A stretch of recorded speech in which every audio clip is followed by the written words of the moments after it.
దువ్వాడ శ్రీనివాస్, మనందరికీ తెలుసు. దువ్వాడ శ్రీనివాస్ గారు ఒక ఎమ్మెల్సీగా, దానికన్నా ముందు నోటికి బాగా అడ్డు అదుపు లేకుండా మాట్లాడేటువంటి వ్యక్తిగా, సిచ్యువేషన్ ఏంటో తెలియదు, అసలు అక్కడ మాట్లాడచ్చో లేదో అవగాహన ఉండదు. కానీ ఎందుకు రెచ్చిపోతాడో, ఎందుకు ఆ మాట్లాడతాడో ఆయనకి తెలియదు. బట్ మాట్లాడేస్తాడు. తర్వాత ఎలాంటి పర్యవసానాలు అనుభవించాడు ఆయన మనందరికీ తెలుసు. ఆఖరికి ఏ పార్టీ కోసం, ఏ నాయకుడి కోసం అయితే ఇష్టానుసారం మాట్లాడి ప్రజల్లో చులకనైపోయాడో ఆ పార్టీయే బయటికి గెంటేసినటువంటి పరిస్థితికి వచ్చింది. ఇంకా ఆయనతో పాటు ఉండేటువంటి ఇంకొక ఆవిడ కూడా అలాంటి వ్యక్తి అనుకోండి. ఆవిడ కూడా నోటికి సమాధానం చెప్పేటువంటి పని. అయితే ఇప్పుడు దువ్వాడ శ్రీనివాస్ గారు ఒక సంచలనమైనటువంటి నిర్ణయం తీసుకోబోతున్నట్టుగా తెలుస్తుంది. ఆయన ఒక సరికొత్త పార్టీని ఆయన ఏర్పాటు చేయబోతున్నారా అంటే అవుననే అనిపిస్తుంది. ఎందుకంటే ఆయన్ని తీసుకోవటానికి వైఎస్ఆర్సీపీ సిద్ధంగా లేదని అర్థమవుతుంది. బయటికి గెంటేసినటువంటి పార్టీ మళ్ళీ తీసుకునేటువంటి అవకాశం కూడా లేనట్టుగా కనిపిస్తుంది.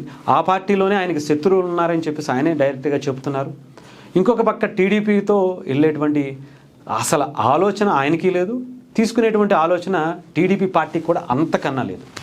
ఇక జనసేన కోసం కొన్ని వేశారు బిస్కెట్లు, బట్ పనవల.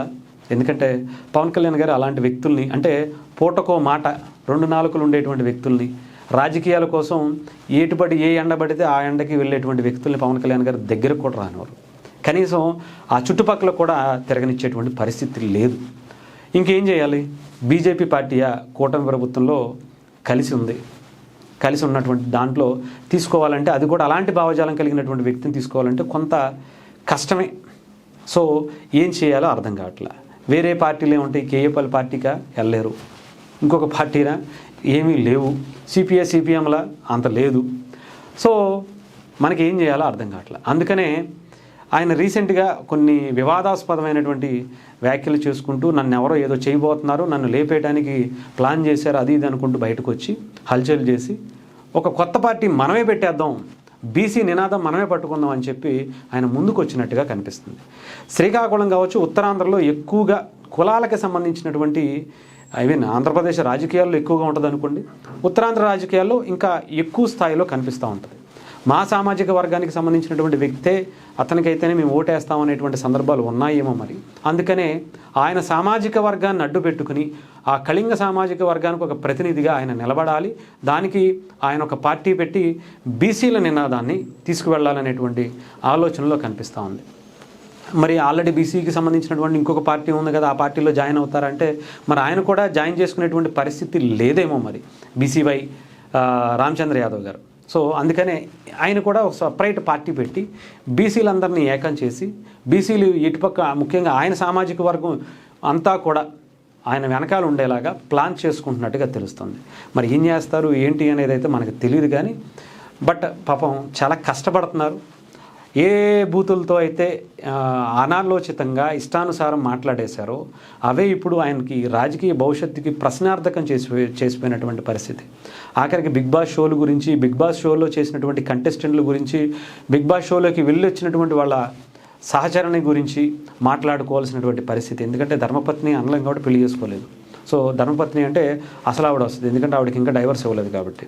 అంటే పెళ్ళిడికి వచ్చినటువంటి కూతురులు ఇంట్లో ఉండగా, పెళ్ళిడికి వచ్చినటువంటి అంటే కూతురు వయసులో ఉన్నటువంటి ఇంకొక ఆవిడతో తిరగటం అనేది కొంచెం కష్టంగానే ఉంటుంది కదా.